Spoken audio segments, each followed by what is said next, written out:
Dr. KKambon and Mrs. Sister Thornton.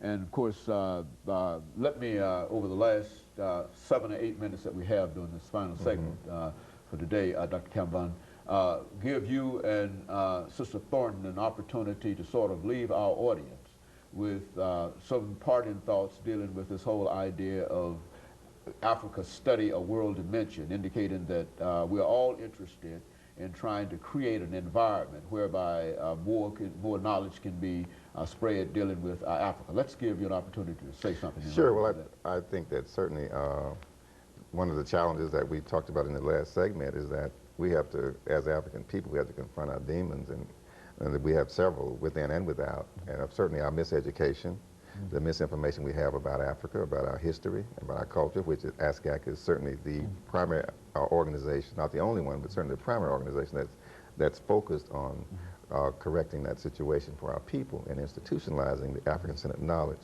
So we certainly have to confront that and if we are going to overthrow this oppression, this domination by Eurocentric reality and transform ourselves into the self-determined people that we should be.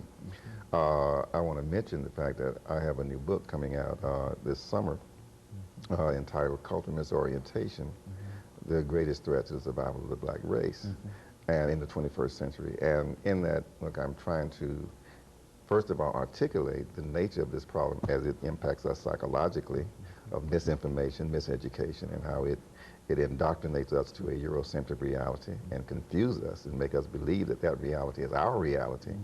And so therefore, we will continue to operate in a way that this empowers us, our people, rather than empowering our people. So certainly, that's a great challenge, and I do a much better job than I could do here in the few minutes we have to articulate the basic message there.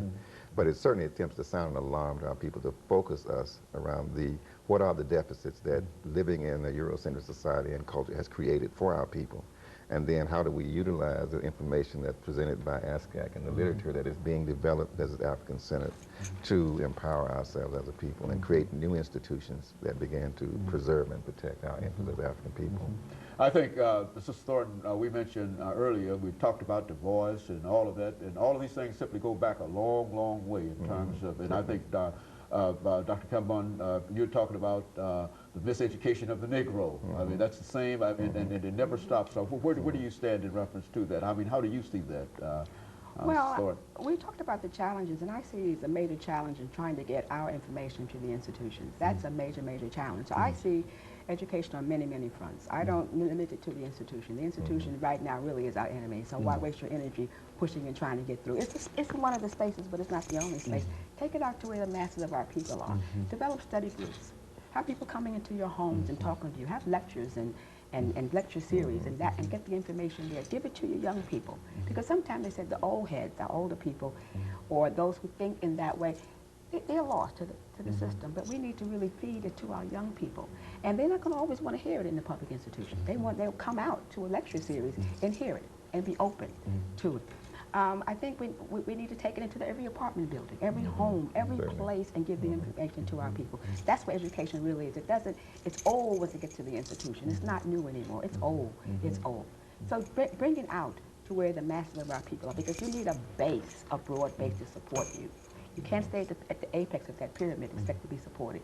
Our masses are our broad base, and that will carry us forward. So it seems to me that we're saying that February African American History Month is no longer appropriate, in the sense that it has to be a 12-month kind of activity in terms of touching more lives than you could possibly touch during a month. Is that what we're saying, Dr. KKambon? Well, it may be appropriate for non-African people, but it's never been appropriate for African people. I mean, we have to live in a holistic way in terms of every day is African-centered day. Expand upon that, and I think that's a concept that folks rarely think of in terms of February, the lone month for African American history and et cetera, being appropriate. You say it's never been appropriate for African. Well, of course. Well, when your reality centers on you, and so therefore it is you, and so you can't segment that or fragment that into some fixed aspect of period of time like February.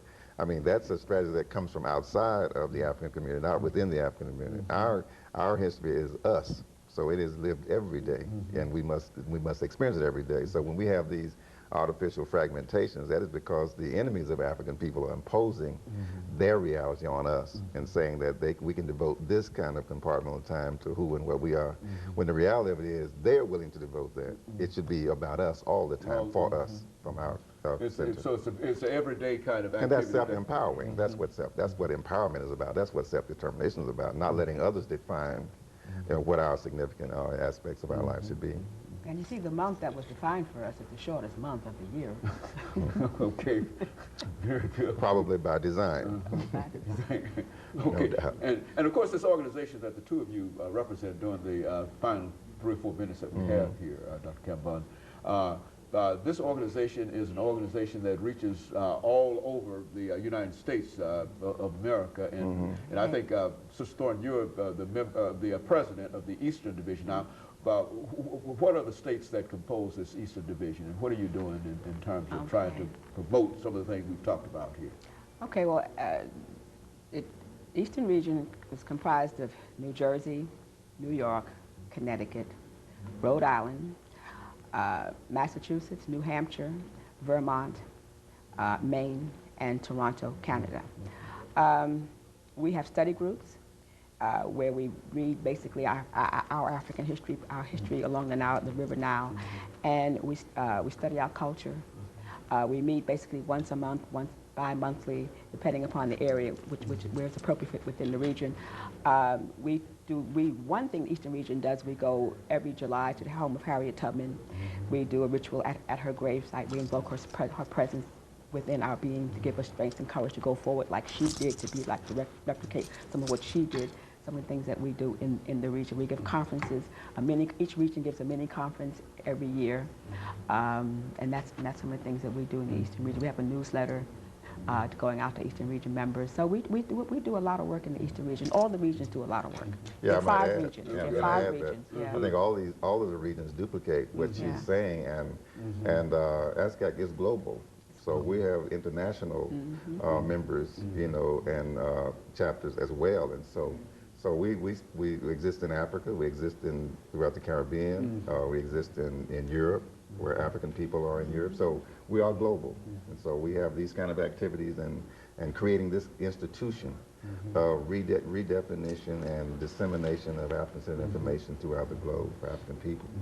Okay, and of course we're nearing the end of our show for today, and I want to thank the two of you for coming by and giving us that excellent information, but we still have a couple of minutes to go. And I just wanted to thank you before we ran out of time here.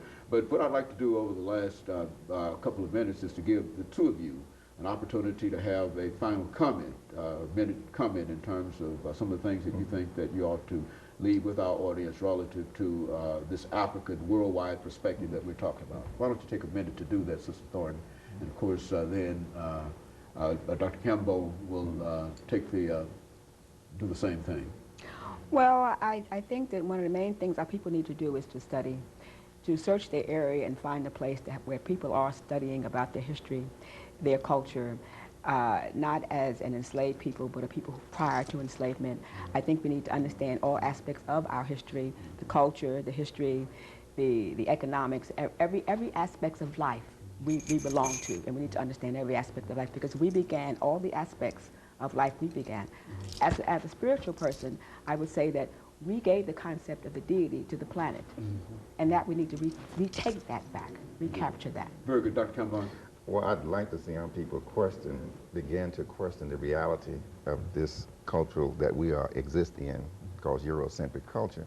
And the way we do that is begin to pursue information about our true history and culture that is emphasized in the context of ASCAC.